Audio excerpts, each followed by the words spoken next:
नबी के मोहब्बत में मुजफ्फरपुर के कोना कोना से आए हुए तमाम हमारे भाइयों को अस्सलाम वालेकुम।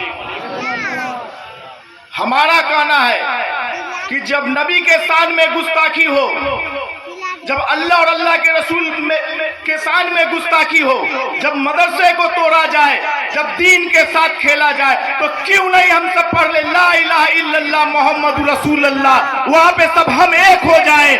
मसलक है हमारा अपने जगह है, लेकिन सबसे पहले हम वैसे नामर्द को जवाब देंगे एक होके। लेकिन मामला क्या है, हम लोग जो है अपनी यूनिटी को नहीं दिखलाते हैं, अपने एकता को नहीं दिखलाते हैं। और खासकर मैं इस भरी मन से कहना चाहता हूं, मैं हूं जज्बाती, लेकिन आज जज्बात में मैं जो बोलने जा रहा हूं, ये हर एक आम मुसलमान का दर्द है। आप जाके देखें, आजादी से पहले 1947 से पहले हमारे उलमाओं ने इस मुल्क को आजाद कराने के लिए कितना योगदान दिया है। आपको मालूम होना चाहिए, एक मदरसा था, उसके मुदर्रिस थे। एक ब्रिटिश गवर्नमेंट के हुक्मरान ने आके कहा कि क्या मौलाना तुम इस मुल्क को आजाद करा लोगे? मौलाना ने कहा इंशाअल्लाह हम जुल्म के खिलाफ हमेशा लड़े हैं और लड़ते रहेंगे, हमेशा लड़ते रहेंगे। उसने एक टुकड़ा लिया हिंदुस्तान के नक्शे का और फाड़ दिया। अब फाड़ने के बाद ने उसने कहा कि तुम मौलाना बिना छुए हुए अगर किसी हिंदुस्तान के नक्शे को अगर की जोड़ देते हो तो हम समझेंगे कि तुम इस मुल्क को आजाद करा लेते हो। मौलाना ने कहा बस इतनी सी बात? कहा कि हाँ। उन्होंने तमाम मसलक के लोग को बुलाया, तमाम धर्म के लोग को बुलाया और एक जगह बैठाया और एक तख्त में खजूर रखा, कहा कि सब लोग खा लो। मौलाना ने तमाम लोगों को जोड़ने का काम किया। वो अंग्रेज देख लिया कि जब हिंदुस्तान का तमाम लोग जुड़ जाएगा तो हमको भागना पड़ेगा।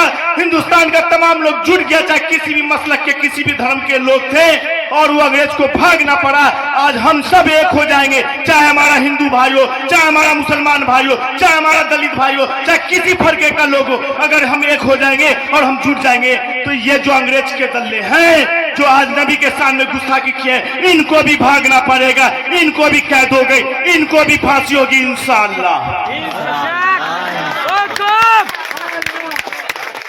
तीसरी बात, और मैं इस बात के साथ अपनी बात को खत्म करूंगा, एक हम लोगों की सोच है, उर्दू खत्म हो रहा है, दीन खत्म हो रहा है, हमारे इतनी वैकेंसी थी उर्दू में, उतनी वैकेंसी थी उर्दू में, किसकी जवाबदेही है? किसकी जवाबदेही मैं पूछना चाहता हूँ इस मन से, किसकी जवाबदेही है? मदरसा में कौन पढ़ता मालूम है आपको? गरीब आदमी जो नहीं पढ़ा सकता है। मदरसा में कौन पढ़ता है मालूम है आपको? यतीम का बच्चा पढ़ता है मदरसा में। कौन पढ़ता है मदरसा में मालूम है आपको?